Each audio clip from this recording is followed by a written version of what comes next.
these nominees, and I remember specifically, now we can speak about it, the Uhuru Kenyatta's nominee for sports, Rashid, who went through Parliament, and the hearings were almost put on camera, and he passed as a nominee. So it's not the first time, even as we make this, that this has happened before. So we can't just blame this Parliament for doing this, but this has happened before. Of course, the blame is not just for this, it's the way we started. That's why I told you that, you know, the standard for the US was set by the very first president, Washington. I think as we got it wrong when we started in 2013. And there's this self-censorship from us, members of parliament. I even don't think that if we rejected a person with reasons, of course not trying to be an institution that is witch hunting. And malicious. But if we objectively, you know, say, look, number one, we want to make it clear to the executive, the president, that if you have a criminal case, then this is the wrong forum for us to give you a go-ahead. This one we are saying, if you are a suspect who has been processed, you have been charged in a court of law, and the case is pending, then Your Excellency, this one will not clear. We return back to sender. You either keep your nominee till they finish the criminal case, or you find another alternative without self-censorship. But oftentimes, you find that members of parliament will like having, you know, this idea that the president is watching us. If we don't approve this particular nominee, there will be consequences. Now, which consequences? Because you are an elected member of parliament. You enjoy a 5-year tenure.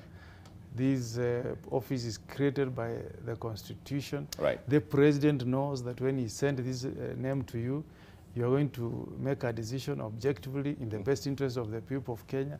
The president even came to the floor, addressed the two houses, and said, please, I'm not going to interfere with your mandate of oversighting me as the executive. So if he has come there and addressed you there, I listened, I was there. I heard him say, I'm not going to interfere. Why is there this fear from members of parliament that if we do something that is right, the president will rein in on us? Okay, let's bring in Senator Cherargei, who's joined us now. Karibu sana. Sorry, were you stuck in traffic? Or what happened? Serving the nation is not easy. You went for a cup of tea instead. Welcome, we're glad to have you. Thank you for having me again. Yes, and just before we take a short break to you know, we're talking about the senator, and we speak about the last 2 days and the vetting of the nominees. Yes. What do you make of the last 2 days and the vetting of the nominees? Is it happening as per plan? Do you have anything to say? Thank you, Smart, for having me, and my apologies for running in late, and also coming back to with all due respect. I didn't know you are inviting my friend and my senior and my successor. He took after me as the Cherargei in the last session, and he has been passionate in serving the country all along. I think so far so good. Everything is going on because, you know, these are issues that are anchored under the law and guiding the vetting process of the nominees. And so far, I'm impressed, although some questions by some members of parliament has been what you would regard, they are not up to what is expected of them. But I agree with him when it comes to vetting and appointments.